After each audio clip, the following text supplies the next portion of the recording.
जय हिंद साथियों, मैं अनुज कुमार आप सभी का एग्री न्यूज के ऑनलाइन प्लेटफॉर्म पर स्वागत करता हूं। कैसे हैं आप सभी लोग? आई होप आप सभी लोग स्वस्थ हैं, मस्त हैं, जबरदस्त हैं। और आज का हमारा जो टॉपिक होने वाला है, उत्तल लेंस द्वारा प्रतिबिंबों का बनना। जैसा कि आप लोगों को मैंने कल बताया था उत्तल लेंस के बारे में कि क्या होता है उत्तल लेंस, साथ ही साथ उसकी प्राथमिक फोकस क्या होती है, द्वितीय फोकस क्या होती है, उसके बारे में मैंने बात की थी। और थोड़ा सा मैंने आपको ब्रीफ किया था इसके बारे में कि प्रतिबिंब कैसे बनते हैं और कौन सा प्रतिबिंब कहाँ पर बनता है। पिछली क्लास में मैंने बता दिया था, यानी कि ये वाला जो डायग्राम था इसको मैंने समझाया था आपको कि जब वस्तु अनंत पर होती है तो उसका प्रतिबिंब फोकस पे बनता है। जब वस्तु जो होती है वो वक्रता केंद्र और अनंत के बीच में होती है तो उसका प्रतिबिंब हमेशा फोकस और वक्रता केंद्र के बीच में बनता है। ऐसे करके मैंने आपको ये पूरा डायग्राम अच्छे तरीके से समझा दिया था कल वाली क्लास में। थोड़ा सा ब्रीफ यहाँ पर भी मैं कर रहा हूँ। जब वस्तु वक्रता केंद्र पर होगी तब जाके वस्तु जो उसका प्रतिबिंब है वक्रता केंद्र पर बनेगा, बराबर बनेगा, उल्टा बनेगा। ये भी मैंने आपको बताया था। ओके, इस प्रकार से सारी चीज़ें मैंने आपको पर क्लियर की थी। आज फिर हम इसके आगे का जो है एक एक प्रतिबिंब को हम टारगेट करते हुए आगे बढ़ेंगे, उसके बारे में सीखेंगे क्या क्या इसमें होता है। अगर आपसे डायरेक्ट पूछ लिया जाए कि जब वस्तु अनंत पर होते हो तब जाकर उसका प्रतिबिंब कैसा बनेगा, ठीक है, ऐसे करके आपसे पूछा जा सकता है, तब जाके आपको सिर्फ और सिर्फ ये पूरा डायग्राम बनाने की जरूरत आपको नहीं पड़ेगी। सीधा बस आप यही पॉइंट लिखेंगे और ये वाला डायग्राम बना देंगे, ठीक है।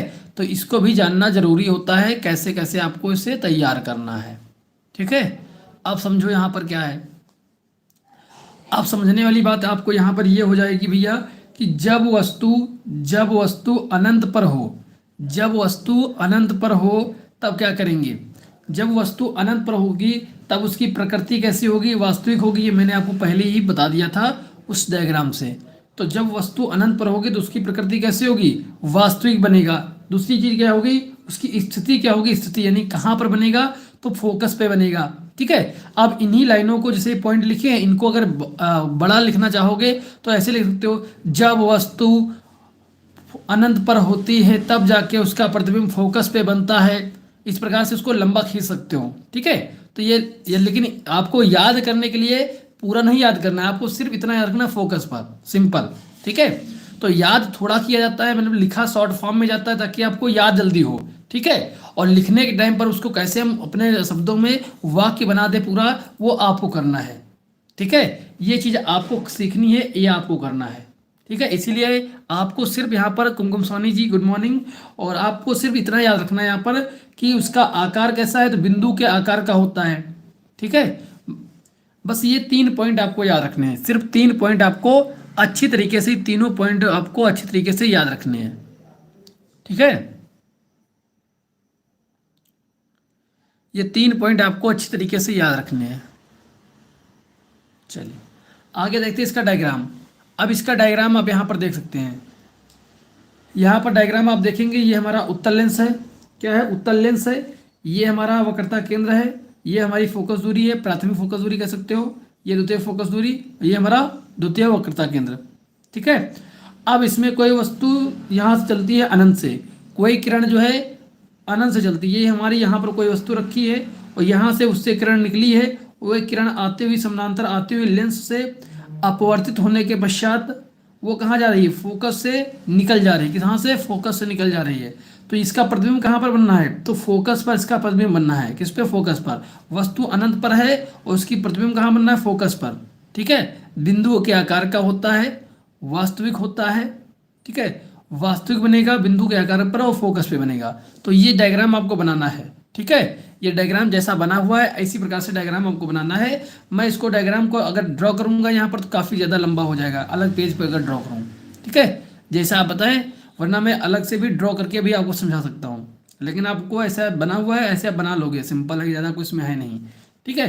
ये तो आपको बनाना ही पड़ेगा। सिर्फ आपको ये किरण याद रखनी है, हमारी किरण ऐसा नहीं कि यहाँ से निकाल दें, किरण आपको अनंत से निकालनी है। ये अनंत है, अनंत से किरण आएगी समानांतर, इससे अपवर्तित होने के पश्चात फोकस से जाएगी, ठीक है। तो ऐसे आपको बनाना पड़ेगा। हाँ कुमकुम सोनी जी, शाम की क्लास जो है वो कैंसिल हो गई थी एक्चुअली। इस समय पता नहीं क्या हो गया, मुझे नींद बहुत जल्दी आ जाती है मुझे शाम को। जैसे ही से मैं क्लास लेता हूँ 6-7 बजे, एक्चुअली गांव में रहा हूँ ना 4-5 दिन, तो वहाँ पर ऐसा ही शेड्यूल था थोड़ा सा, तो नींद बहुत जल्दी आ जाती है तो काफ़ी सो गया था कल। ठीक है, लेकिन मैं धीरे धीरे कवर कर रहा हूँ। ठीक है, और हो सकता है आज से तो कोई दिक्कत नहीं होनी चाहिए। आ, परसों भी ऐसा हुआ था, तुम लोगों की क्लास लेने के पश्चात थोड़ा सा पता नहीं क्या हुआ है, थोड़ा सा तबीयत सही हमें लग नहीं रही है। बाकी देखते हैं, बाकी आपकी क्लासेस तो होंगी। ठीक है, एक दो दिन आप दे बस टाइम, और बाकी देखा जाएगा। चलो ठीक है, तो ये समझ में आई बात आपको, जब वस्तु अनंत पर है। ठीक है, आगे बस में ये हमारा पहला हुआ। दूसरा हमारा क्या आएगा भैया? दूसरा देखिए भाई साहब क्या है ये देखिएगा जरा सा, यहाँ पर जब वस्तु वक्रता केंद्र से दूर हो। कहाँ पर हो? वक्रता केंद्र से दूर हो, या फिर इसी को हम कह सकते हैं जब वस्तु अनंत और वक्रता केंद्र के बीच में हो। उसकी भाषा आप समझिएगा, बस भाषा समझने की कोशिश करिए। जब वस्तु C1 यानी वक्रता केंद्र से दूर हो, या फिर इसी को कह सकता है जब वस्तु अनंत और वक्रता केंद्र के बीच में हो। बात तो एक ही है, बात तो एक ही हुई ना। थम्स अप करो, ये पॉइंट समझ में आया आपको?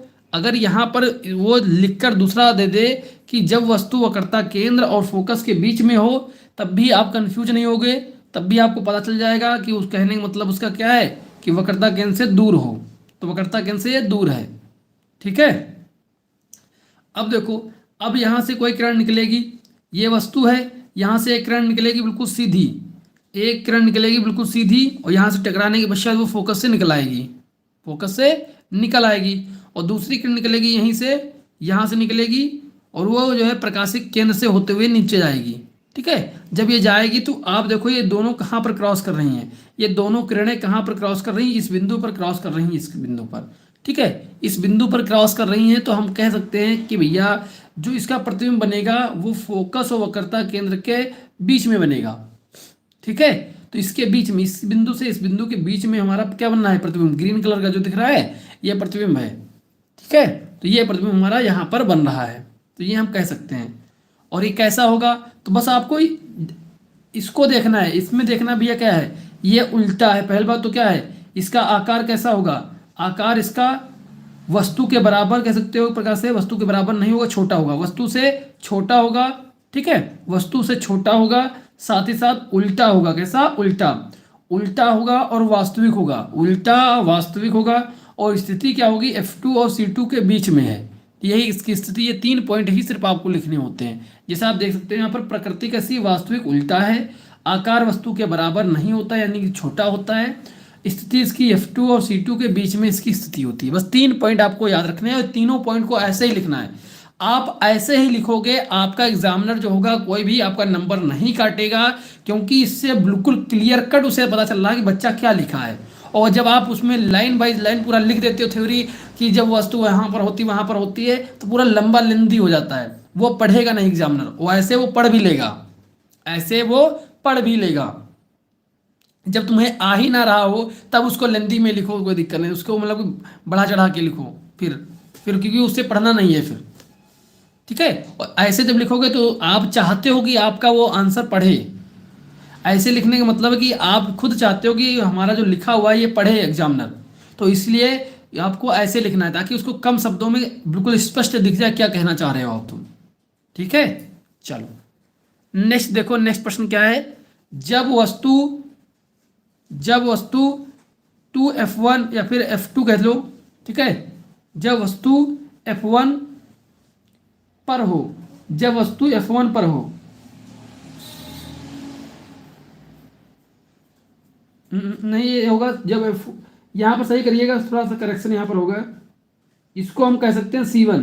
क्या? C1।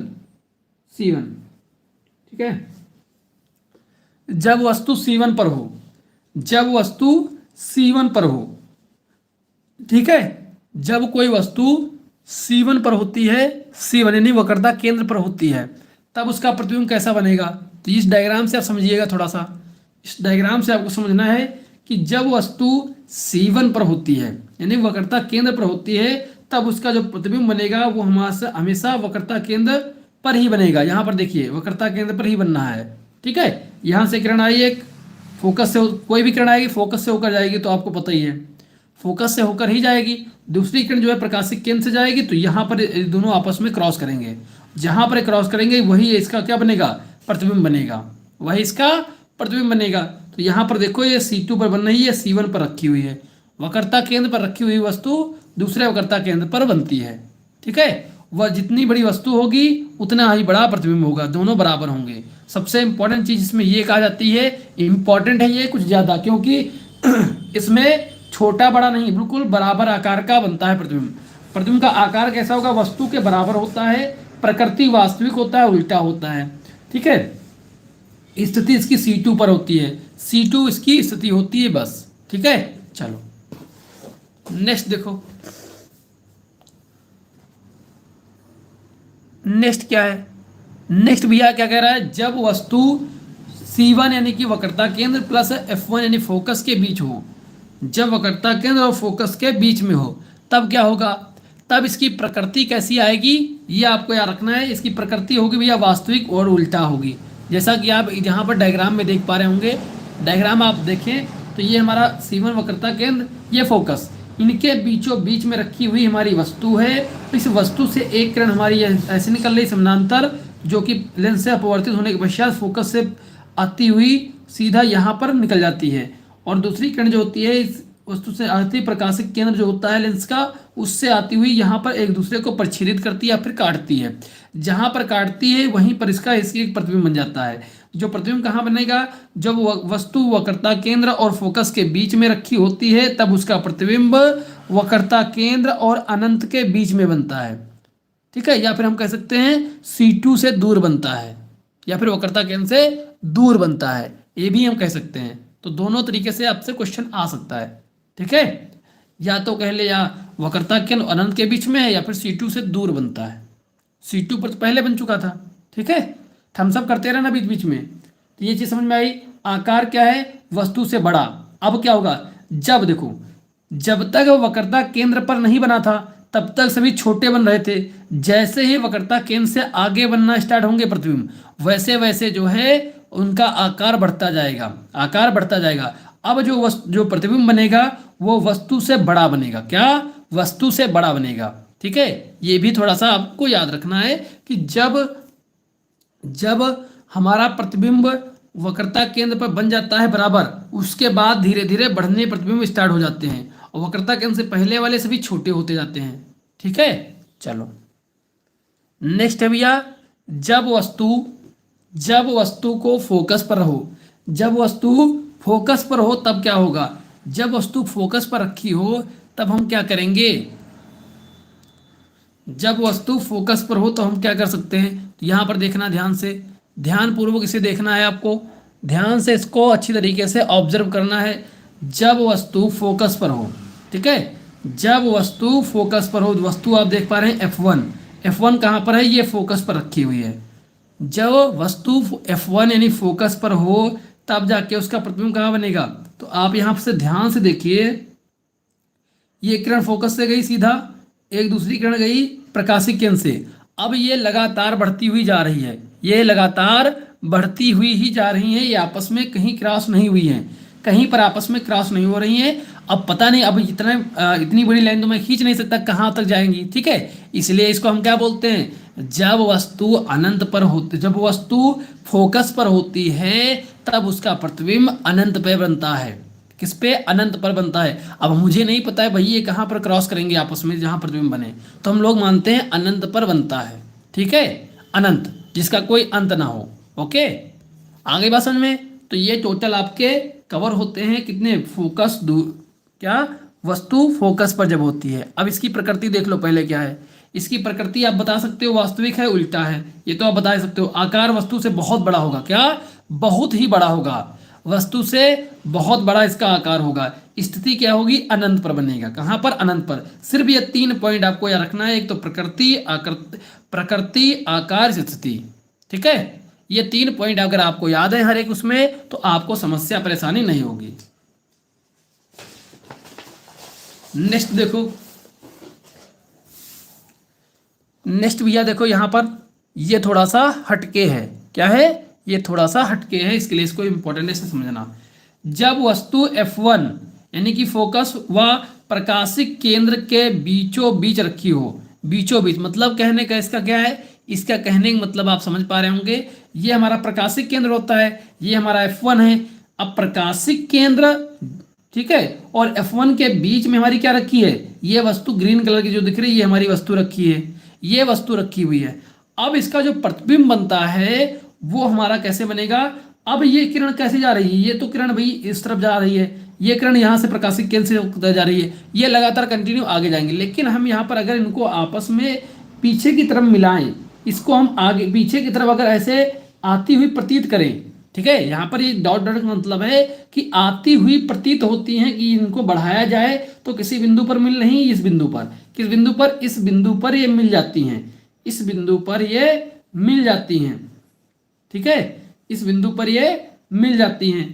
अब देखो इसी को हम बोल देते हैं इसका प्रतिबिंब है। कैसा, इसका ये प्रतिबिंब होता है, ग्रीन कलर वाला ये है ना, ये इसका प्रतिबिंब बन जाता है। तो हम क्या कहते हैं, हम ये कहेंगे भैया इसकी प्रकृति कैसी है, आभासी है और सीधा प्रतिबिंब है। जब अक्ष के ऊपर, ये अक्ष था, इसके जब ऊपर प्रतिबिंब बन रहा है ऐसे, तो ये कैसा है, सीधा है। और जब नीचे बनता था उल्टा बोलते थे, और ये अक्ष के ऊपर बन रहा है इसलिए हम इसको सीधा बोलेंगे, ठीक है। और आभासी होता है, वास्तविक नहीं होता है ये आभासी, क्योंकि हम यहाँ पर डॉट डॉट लेकर जा रहे हैं, किरण हमारी कट नहीं हो रही है, ये किरणें जो हैं कोई वास्तविक किरणें नहीं हमारी, इसलिए इसको हम आभासी बोलते हैं। क्या, आभासी, हमें आभास हो रहा है, ठीक है। वस्तु से बड़ा बनेगा और स्थिति क्या होगी, वस्तु की ओर, जिस साइड में वस्तु रखी होती है उसी साइड में प्रतिबिंब बनता है। इस साइड में वस्तु है, लेंस के इस साइड में वस्तु है, इसी साइड में प्रतिबिंब बन रहा है, ठीक है। इसीलिए इसको हम बोलते हैं क्या, इसको आभासी व सीधा प्रतिबिंब बोलते हैं। इंपॉर्टेंट है, अलग है सबसे, इसलिए ये इंपॉर्टेंट है, याद रखिएगा, ठीक है, इंपॉर्टेंट है, इसे जरूर याद रखिएगा क्योंकि ये सबसे अलग है। ओके, चलो अब देखो नेक्स्ट हम देख लेते हैं इसी के साथ अवतल लेंस। क्या, अवतल लेंस में प्रतिबिंब, अवतल लेंस में प्रतिबिंब कैसे बनते हैं इसको समझते हैं। अवतल लेंस में प्रतिबिंब कैसे बनते हैं, तो भैया अवतल लेंस के बारे में आपको पता ही है कि किनारे पर मोटे होते हैं, बीच में पतले होते हैं। तो इसमें मात्र दो ही प्रकार के प्रतिबिंब बनते हैं, वो हम समझते हैं अच्छी तरीके से। जब वस्तु अनंत पर हो, जब वस्तु अनंत पर होती है, जब वस्तु अनंत पर होगी। यहाँ पर आप इसको डायग्राम को देखें, यहाँ पर आप डायग्राम को अच्छी तरीके से समझना है आपको। यहाँ पर देखिएगा, यहाँ पर यह वस्तु कहाँ पर है, अनंत पर, यह वस्तु अनंत पर है। देखो ये C2 है, ये F2 है, ठीक है।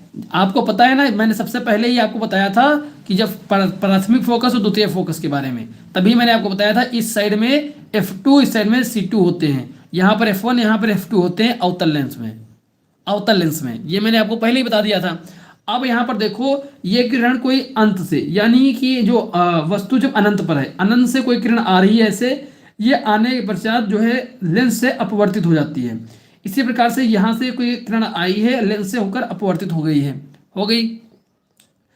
अब ये किरण तो इधर अपवर्तित हो गई। अब जब इस किरण को हम अगर धीरे धीरे आगे की तरफ बढ़ाएं, आगे की तरफ ऐसे से बढ़ाएंगे तो ये फोकस से होकर गुजरेगी ऐसे।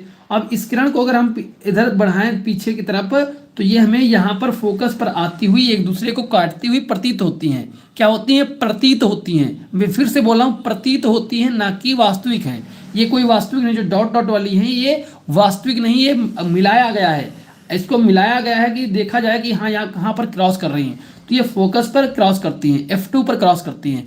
इसीलिए हम इसको बोल देते हैं, इसमें जो बनने वाला प्रतिबिंब होगा वो उसकी प्रकृति हमारी आभासी होगी, वह सीधा होगा। कैसा, आभासी बन रहा है क्योंकि इधर ही ले, और सीधा बनेगा। आकार में बिंदु के आकार का होगा, बड़ा नहीं होगा, बिल्कुल छोटा सा बिंदु आकार का होगा। स्थिति की बात करें तो फोकस यानी F2 पर बनता है। कहाँ पर बनता है, F2 पर। सिंपल है, आपको पता है कि जब भी वस्तु अनंत पर होती है तो उसका प्रतिबिंब हमेशा कहाँ बनेगा, फोकस पे बनेगा। और अवतल लेंस में वो आभासी और सीधा होगा, और उत्तल लेंस में वही वास्तविक और उल्टा हो जाता है, बस। ठीक है, बाकी सब कुछ सेम आपको याद रखना है। ओके, थम्स अप करते रहना भैया बीच बीच में, ठीक है। चलो नेक्स्ट देखते भैया, नेक्स्ट हमारा क्या है, इसी में अवतल लेंस में, अवतल लेंस में एक और बनता है बस, ठीक है। एक दूसरा प्रतिबिंब बनता है, उसे समझते हैं कि अच्छी तरीके से कौन सा प्रतिबिंब इसमें बनता है, ठीक है। अब देखो, जब वस्तु को प्रकाशिक केंद्र व अनंत के बीच कहीं पर, जब भी जब कभी पर वस्तु को प्रकाशिक केंद्र यानी कि इसके और अनंत के बीच में, चाहे वो फोकस पे रख लो, चाहे आप उसको वक्रता केंद्र पर रख लो, या फिर कहीं पर भी रख लो, कुल मिला के उसे प्रकाशिक केंद्र और अनंत के बीच में कहीं पर अगर रखा जाए तो उसका प्रतिबिंब कहां पर बनेगा, ये कहने का मतलब है। ठीक है, इसका कहने का मतलब यही है कि भैया जब भी हम कोई वस्तु अनंत और प्रकाशिक केंद्र के बीच में रखते हैं तो उसका प्रतिबिंब हमारा कहाँ बनेगा। तो उसका डायग्राम आप यहाँ पर देख पा रहे होंगे। हमने यहाँ पर वस्तु रख दी है वक्रता केंद्र से दूर, वक्रता केंद्र से दूर मैंने एक वस्तु रखी है, इससे निकलने वाली एक किरण जो वस्तु से निकली है वो ऐसे परिवर्तित हो गई, दूसरी किरण जो है प्रकाशिक केंद्र से ऐसे निकल गई। ठीक है, और जब इस किरण को हम आगे बढ़ाएंगे तो इसको इस बिंदु पर प्रच्छेदित करेगी, कहाँ पर, इस बिंदु पर प्रच्छेदित करेगी यानी काटेगी आपस में, जहां पर काटती वही हमारा क्या है, प्रतिबिंब होता है। क्या होगा, प्रतिबिंब हो जाएगा। अब यहाँ पर देखिए इसकी प्रकृति कैसी हो जाएगी, प्रकृति इसकी आभासी व सीधा, प्रकृति इसकी कैसी होगी, आभासी व सीधा इसकी प्रकृति हो जाएगी। आकार की बात करें तो वस्तु से छोटा, वस्तु से छोटा इसका आकार होगा, आकार में वस्तु से छोटा होगा। ठीक है, नेक्स्ट देखो स्थिति की बात करें तो फोकस यानी F2 व प्रकाशिक केंद्र के बीच में, फोकस स्थिति बात करें तो फोकस व फोकस F2 व प्रकाशिक केंद्र के बीच में ये प्रतिबिंब इसका बन रहा है। ठीक है, तो ये हम कह सकते हैं इसके बीच में बन रहा है। ठीक है, तो इसी प्रकार से आपको इसको तैयार रखना है। बस इसमें दो ही प्रकार के बनते हैं, अवतल लेंस में मात्र दो प्रकार के ही प्रतिबिंब बनते हैं जो मैंने आपको बता दिया। एक बनता है जब वस्तु अनंत पर हो, दूसरा बनता है जब वस्तु अनंत और प्रकाशिक केंद्र के बीच में हो। ओके, इतनी चीजें समझ में आ गई, जल्दी से थम्सअप कर दो इतनी चीजें अगर समझ में आ गई हैं। प्लीज एक बार थम्सअप कर दे अगर इतनी चीजें आपको समझ में आ गई हैं। ठीक है, जल्दी से थम्सअप कर दो अगर इतनी चीजें आपको समझ में आई हैं अच्छी तरीके से, प्लीज। चलिए नेक्स्ट देखो, नेक्स्ट है लेंस के लिए चिन्ह परिपाटी।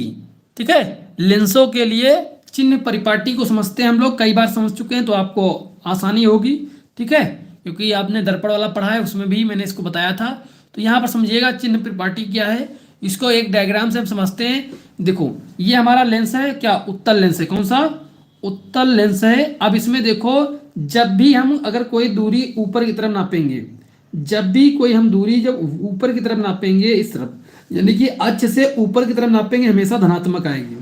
ठीक है, और जब भी हम अक्ष से नीचे की तरफ नापेंगे लेंस के इस साइड में तो हमेशा ऋणात्मक आएगी। ठीक है, और जब भी हम इस प्रकाशिक जो अभिलंब है इससे या प्रकाशिक केंद्र है इससे हम इस तरफ नापेंगे जिस तरफ बाएं साइड में तो हमेशा ऋणात्मक लेंगे, हमेशा ऋणात्मक लेंगे। और इससे इस तरफ जब भी लेंगे हम दाएं तरफ हमेशा धनात्मक लेते हैं। ठीक है, धनात्मक उसकी दूरी ली जाती है। ठीक है, तो ये अगर आप इसको लिखना चाहो इसको लिखाऊंगा आगे भी, लेकिन आपको एक डायग्राम से याद रखोगे ज़्यादा आसान रहेगा। डायग्राम से याद करना ज़्यादा बेहतर है कि आपको बस इतना याद हो, अक्ष से ऊपर की जो दूरी लेंगे हम प्लस में लेंगे, प्लस यहाँ से जो इधर की दूरी लेंगे हमेशा धनात्मक लेंगे, और इस अक्ष से अगर बाएं साइड में दूरी लेनी है तो हमेशा ऋणात्मक आएगी, और जब अक्ष से नीचे की तरफ की दूरी लेनी होगी यानी कि प्रतिबिंब की दूरी ना, ठीक है, तो ये हमारी ऋणात्मक आ जाएगी। ओके, चलो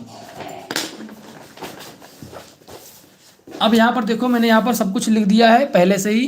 ठीक है, ताकि आपको कोई समस्या ना हो, आप इसे याद कर लेना। देखो ये हमारा जो u होता है आपको पता है वस्तु की दूरी, u क्या बताता है, वस्तु की दूरी बताता है। ठीक है, वस्तु की दूरी क्या होती है, u होती है वस्तु की दूरी। f क्या होती है, फोकस दूरी होती है, कितनी फोकस दूरी है। v का मतलब होता है, v का मतलब होता है कि हमारा जो प्रतिबिंब है, प्रतिबिंब की दूरी कितनी है।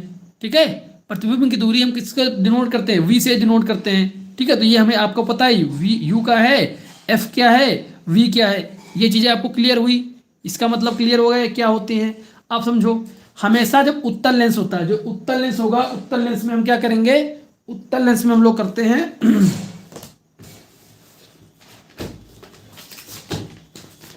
जो उत्तल लेंस आपको देखने को मिलेगा उत्तल लेंस, तो उसमें हमेशा u की दूरी क्या लेंगे, u की दूरी हम निगेटिव में लेते हैं। किसमें, निगेटिव में। क्यों लेते हैं, आप लोग यहाँ पर देखिए, ये हमारा उत्तल लेंस है, ये हमारा उत्तल लेंस होता है, आपको पता है ये उत्तल लेंस है। अब यहाँ पर ये अक्ष हो जाता है, अक्ष। अब हमारी वस्तु की दूरी कहाँ, हमारा जो वस्तु होता है ना, जो हमारा वस्तु होती है, तो वस्तु तो हमारी इस साइड में होती है ना, इस साइड में, बाएं साइड में। जब भी हम इस साइड की दूरी नापते हैं ऐसे बाएं साइड में, लेंस से बाएं साइड में जब नापेंगे हमेशा ऋणात्मक लेते हैं। ये मैंने आपको चिन्ह परिपाटी में बताया अभी, ठीक है। इसीलिए ये माइनस में आ गया, क्या आया, माइनस में आ गया, ठीक है। यानी कि निगेटिव, इसका निगेटिव का मतलब निगेटिव में लेते हैं, ठीक है। चलो नेक्स्ट क्या है, अब फोकस क्या होती है, फोकस। अब इसका प्रतिबिंब वगैरह जो बनता है वो इस साइड बनता है, यहाँ पर प्रतिबिंब बनता है ना, इसमें जो प्रतिबिंब बनता है उत्तल लेंस में, यहाँ पर बनता है फोकस पर। अब यहाँ पर जो भी दूरी ली जाती है इस साइड में हमेशा धनात्मक ली जाती है, इसलिए इसे हम पॉजिटिव लेंगे, इसलिए हम इसको पॉजिटिव लेते हैं। ये भी बात आपको समझ में आई। चलो नेक्स्ट क्या है, नेक्स्ट बोला गया है यहाँ पर वी, जो प्रतिबिंब होता है वो हमेशा पॉजिटिव लिया जाता है, लेकिन वास्तविक बनेगा तब, जब भी वास्तविक प्रतिबिंब बनेगा तो हमें पॉजिटिव लेना होगा। आपको मैंने बताया है कि हमारा जो प्रतिबिंब बनता है, जैसे यहाँ पर हम बना देते हैं थोड़ा सा ताकि आपको और अच्छी तरीके से क्लियर हो जाए, ठीक है। अब जैसे कि यहाँ पर वस्तु वक्रता केंद्र पर रहती है तो उसका प्रतिबिंब कहाँ बनता है, वक्रता केंद्र पे बनता है। अब जब भी ये नीचे की तरफ बनता है, मैंने बताया था आपको, अक्ष के जब नीचे बनेगा उल्टा बनेगा और वास्तविक बनेगा। जब भी वास्तविक प्रतिबिंब बनेगा तो हमें दूरी इस साइड में ही लेनी होगी, ऐसे यहाँ से इस लेंस से हमें दूरी दाएं साइड में नापनी पड़ेगी, इसलिए हम पॉजिटिव में लेते हैं। क्या लेंगे, पॉजिटिव में, जब वस्तु वास्तविक उसका प्रतिबिंब बनेगा। लेकिन जब वस्तु हमारा जब हमारा जो प्रतिबिंब है वो आभासी बनेगा, आभासी प्रतिबिंब एक ही बनता है जब वस्तु प्रकाशिक केंद्र और फोकस के बीच में होती है यहाँ पर, तब प्रतिबिंब हमारा यहाँ पर बनता है, तब उसे हम निगेटिव लेंगे क्योंकि हम तब यहाँ से दूरी इसकी नापेंगे, ठीक है। इसलिए समझ में आई बात। तो आभासी में निगेटिव लेंगे हम, अगर प्रतिबिंब आभासी है तो निगेटिव रहेगा, अगर वास्तविक है तो पॉजिटिव रहेगा। ये बात समझ में आई, ये बात समझ में आपको आई कि पॉजिटिव निगेटिव हम कब और कहाँ ले रहे हैं, ठीक है। बताओ जल्दी से, समझ में आई बातें सभी, ये सारी बातें समझ में आई आपको कि निगेटिव पॉजिटिव क्या क्या है, ये हम कहाँ पर कौन सी चीज़ें ले रहे हैं। जल्दी से थम्स अप कर दे अगर आपको समझ में आ गया है कि पॉजिटिव निगेटिव में कैसे चिन्ह लगाए गए हैं, कि दूरियों को पॉजिटिव निगेटिव कैसे किया गया है, बताएं जल्दी से अगर चीज़ें आपको समझ में आई हैं।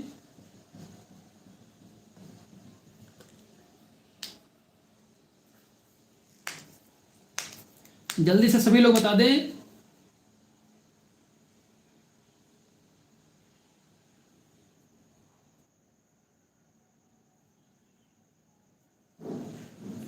चलो ठीक है। अब देखो इसी प्रकार से अवतल लेंस, जो अवतल लेंस होता है, आपने अवतल लेंस देखा है कैसा होता है अवतल लेंस, कुछ ऐसा आपको अवतल लेंस देखने को मिलेगा, ठीक है। इस प्रकार से अवतल लेंस देखने को मिलता है। आपको पता है ये हमारा अक्ष हो जाता है, अक्ष।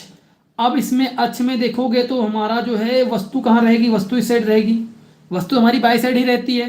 वस्तु से ऐसे किरण निकलेगी वो ऐसे तरफ चली जाती है, आपको पता है। तो हमारी वस्तु किधर है, वस्तु हमारी इस साइड है, इस दाएं साइड में, सॉरी बाएं साइड में, बाएं। और बाएं साइड में आपको बताया था हमेशा जो दूरी यहाँ से इस तरफ ली जाएगी हमेशा प्लस की ली जाएगी, किसकी, सॉरी माइनस की ली जाएगी, माइनस की ली जाएगी, ठीक है। तो इसीलिए हमारा यू का मान कितना होगा, निगेटिव में आएगा। उसके बाद क्या, फोकस, फोकस भी यहीं पर रहती है, फोकस भी F2 भी हमारा यहीं पर रहता है, क्योंकि यहाँ से ये ऐसे बनता है ना प्रतिबिंब, तो हमारा नेगेटिव भी, फोकस भी यहाँ से नापेंगे तो नेगेटिव में आएगा। इसी प्रकार से जो हमारी V होगी, यानी कि V यानी कि हमारा जो प्रतिबिंब है, प्रतिबिंब भी हमारे इसी साइड बनते हैं, इस साइड नहीं बनते, इसी साइड बाई साइड बनते हैं, इसलिए यहाँ पर भी निगेटिव में हम लेते हैं, प्रतिबिंब को भी निगेटिव में दूरी मापते हैं, ठीक है। तो ये सभी हमारे निगेटिव में आते हैं। आई बात समझ में। नेक्स्ट देखो, नोट में कुछ लिखा गया है कि जीरो यानी कि ऑब्जेक्ट यानी कि वस्तु, ठीक है, वस्तु बराबर हमेशा पॉजिटिव में लिया जाता है, ठीक है। आई का मतलब है, आई का मतलब इमेज, ये मैं आगे बताऊंगा कैसे क्या है। पॉजिटिव सीधा और उल्टा में हमारा निगेटिव, उल्टा जब आएगा तो निगेटिव और पॉजिटिव जब आएगा तो सीधा में, सीधे में पॉजिटिव और निगेटिव में उल्टा लेंगे, ठीक है। उल्टा में क्या लेंगे, निगेटिव, ओके। और वस्तु को हमेशा पॉजिटिव रखेंगे। ये मैं आगे आपको बताऊंगा ये क्या है वो और आई क्या है, ठीक है, जब आवर्धन बताऊंगा तो वहां पर। लेकिन यहाँ पर इससे आपको चिन्ह बता रहे थे इसीलिए मैंने यहाँ पर ऐड कर दिए। चलो अब देखो लेंस का सूत्र क्या है। लेंस का सूत्र कुछ ऐसे बनता है, 1/f 1/v माइनस 1/u, ये सूत्र होता है इसका। f फोकस दूरी है, v प्रतिबिंब की दूरी है, u वस्तु की दूरी है, ठीक है। ये सूत्र है। सूत्र का निगमन हम नहीं करा रहे हैं, ठीक है, अगर आप करना चाहो तो आप कर सकते हो, किताब में आपको मिल जाएगा। ठीक है, निगमन आपको वैसे ज़्यादा इंपॉर्टेंट है नहीं निगमन। ठीक है, बाकी दर्पण का इंपॉर्टेंट था, मैंने दर्पण का आपका निगमन सूत्र करवा दिया था। चलो आगे देखते हैं। आगे क्या आता है, लेंस का आवर्धन। लेंस का आवर्धन ये समझो क्या होता है। लेंस का आवर्धन क्या होता है इसको समझते हैं हम लोग। तो लेंसों द्वारा बने वस्तु के प्रतिबिंब की लंबाई तथा वस्तु की लंबाई के अनुपात को लेंस का आवर्धन कहते हैं। जैसा कि आपने दर्पण में पढ़ा था, जो वस्तु होती है, वस्तु के प्रतिबिंब की लंबाई और वस्तु की लंबाई, जितनी बड़ी वस्तु होगी, ठीक है, जितना वस्तु की लंबाई है और उसके प्रतिबिंब की लंबाई, इसका जो अनुपात होता है उसी को हम आवर्धन कहते हैं। क्या कहते हैं, आवर्धन कहते हैं। ठीक है, तो यह सूत्र इसका होता है, आवर्धन बराबर प्रतिबिंब की लंबाई बटे वस्तु की लंबाई। तो प्रतिबिंब की लंबाई का अनुपात वस्तु की लंबाई के साथ हम क्या बोलते हैं, आवर्धन बोलते हैं। ठीक है, आवर्धन कहते हैं। ठीक है, आवर्धन कहते हैं इसे। नेक्स्ट देखो, अब यहाँ पर देखो, आवर्धन को हम m से प्रदर्शित करते हैं। आवर्धन को हम m से प्रदर्शित करते हैं और प्रतिबिंब की लंबाई क्या होती है, I। प्रतिबिंब की लंबाई I, वस्तु की लंबाई O होती है। और यहाँ पर I क्या है, वस्तु की प्रतिबिंब की लंबाई, तो हम V भी लिख सकते हैं। और O क्या है, वस्तु की लंबाई, तो हम इसको हम U भी लिख सकते हैं। क्या, U भी लिख सकते हैं। ठीक है, हम U भी लिख सकते हैं। ठीक है, आगे बात समझ में, ये बात समझ में आई आपको। तो ये आप समझना, लेकिन ये आपके कैसे होंगे, वस्तु को हमेशा पॉजिटिव लेते हैं। ये आपको पता है ना, वस्तु को हमेशा पॉजिटिव ही लिया जाता है। इसकी वैल्यू जो हमेशा लेंगे तो वो हमेशा पॉजिटिव लेंगे। कैसे लेंगे, पॉजिटिव। इसका मतलब समझते हो, लंबाई का। लंबाई का मतलब जैसे ये वस्तु यहाँ रखी गई है, तो यहाँ पर वस्तु की लंबाई का मतलब ये यहाँ से यहाँ तक की दूरी कितनी है, ये दूरी जो है ना लंबाई, और यहाँ पर बनने वाले जो प्रतिबिंब है, जो यहाँ पर प्रतिबिंब बन रहा है, इसकी लंबाई, इसकी लंबाई और इसकी वस्तु की लंबाई का मतलब ये है कि यहाँ से यहाँ तक दूरी कितनी अक्ष से। ठीक है, और यहाँ प्रतिबिंब की कितनी है। आगे बात समझ में, जितना बड़ी वस्तु उतनी वैसे करके, समझ में आई बात। तो आपको ये समझ में बना है कि हमेशा वस्तु जो होगी वो हमेशा पॉजिटिव में आएगी, पॉजिटिव में। और जब भी हमारा जो प्रतिबिंब होगा, अगर वो सीधा है, सीधा पॉजिटिव में रहेगा, अगर उल्टा है तो नेगेटिव में कर देंगे। ठीक है, बस यही चीज़ें मैंने आपको पहले ही करा दी थी। ओके, थम्स अप करते रहो बीच बीच में भैया।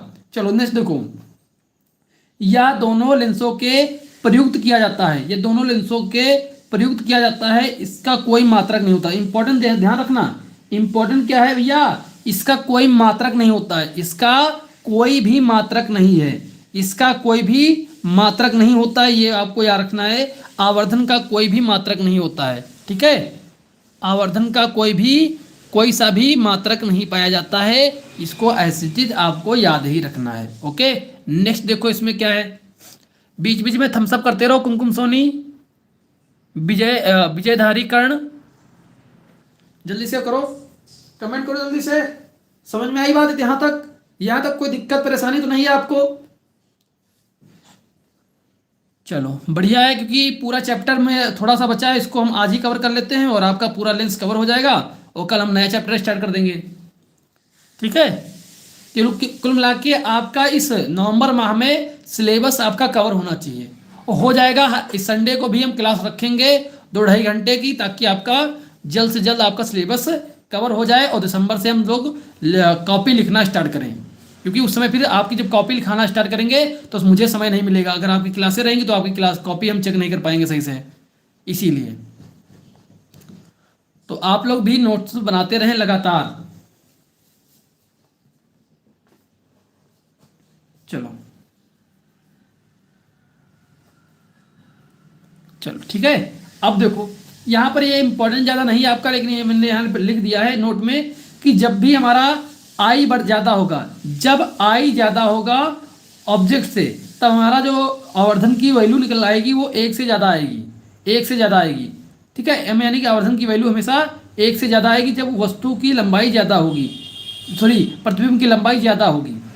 जब वस्तु की लंबाई और प्रतिबिंब की लंबाई बराबर होगी तब जाके आवर्धन हमेशा 1 आएगा, हमेशा 1 आएगा। ठीक है, इसी प्रकार से जब कभी पर वस्तु की लंबाई ज़्यादा होगी, वस्तु की लंबाई ज़्यादा होगी प्रतिबिंब से, तब जाके आवर्धन की वैल्यू भी 1 से ज़्यादा हो जाएगी, तो 1 से कम हो जाएगी। क्या, 1 से कम हो जाएगी। ओके, चलो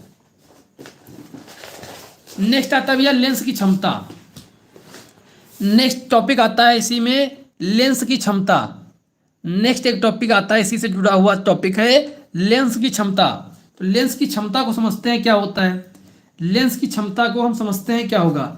जो लेंस किरणों को अधिक मोड़ता यानी कि अभिसारित करता है या अपसारित करता है, ठीक है, जो लेंस किरणों को अधिक मोड़ता यानी कि उसको कर्व करना, ब्रैकेट में इसको कह सकते हैं हम अभिसारित करना या अपसारित करता है, उस लेंस की इसी क्षमता को लेंस की क्षमता कहते हैं। यानी कहने का मतलब बस इतना है कि ऐसा कोई भी लेंस हो जो कि किरणों को कितना मोड़ सकता है, उसी को हम बोलते हैं उसकी क्षमता।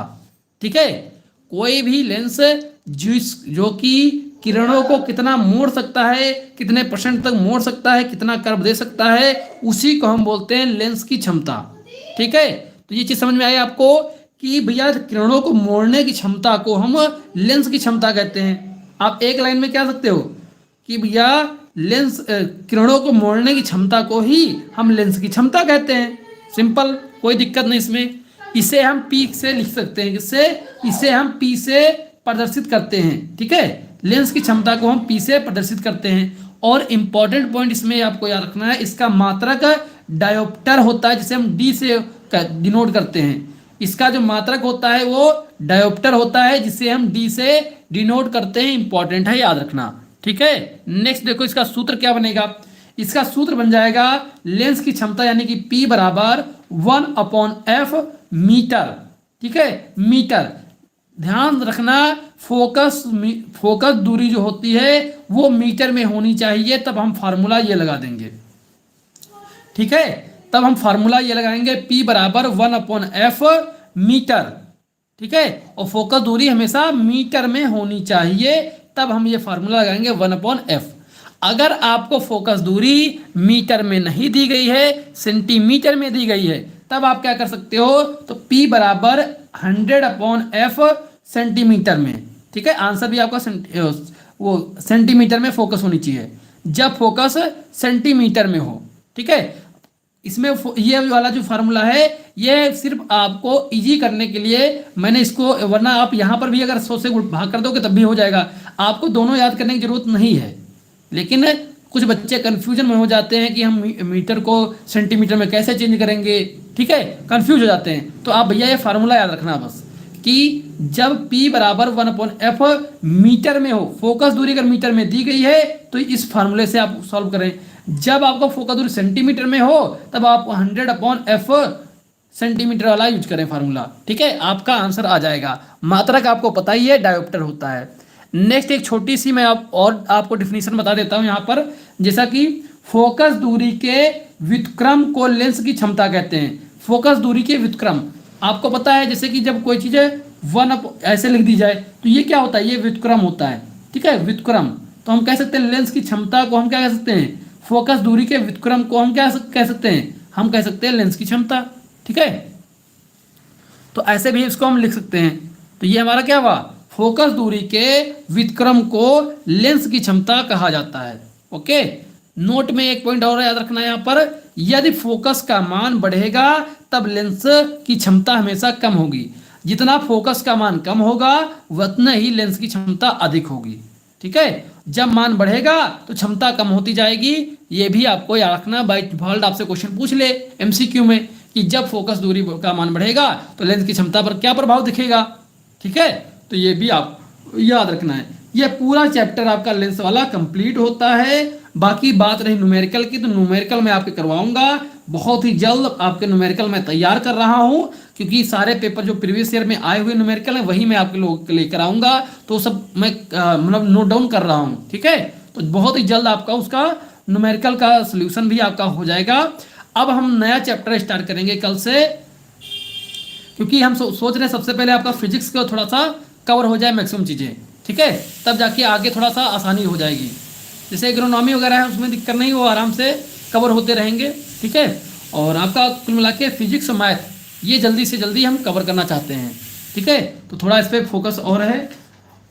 ठीक है, तो हम नेक्स्ट कल स्टार्ट करेंगे मानव नेत्र, ठीक है, मानव नेत्र को कवर कर लेंगे, यानी दूर दृष्टि दोष वगैरह सब चीज़ें है ना उसमें, ये पूरा कवर हो जाएगा। उसके बाद फिर आपका स्पेक्ट्रम वाला आएगा, उसके बाद सीधा फिर विद्युत वाला स्टार्ट हो जाएगा चैप्टर, ठीक है।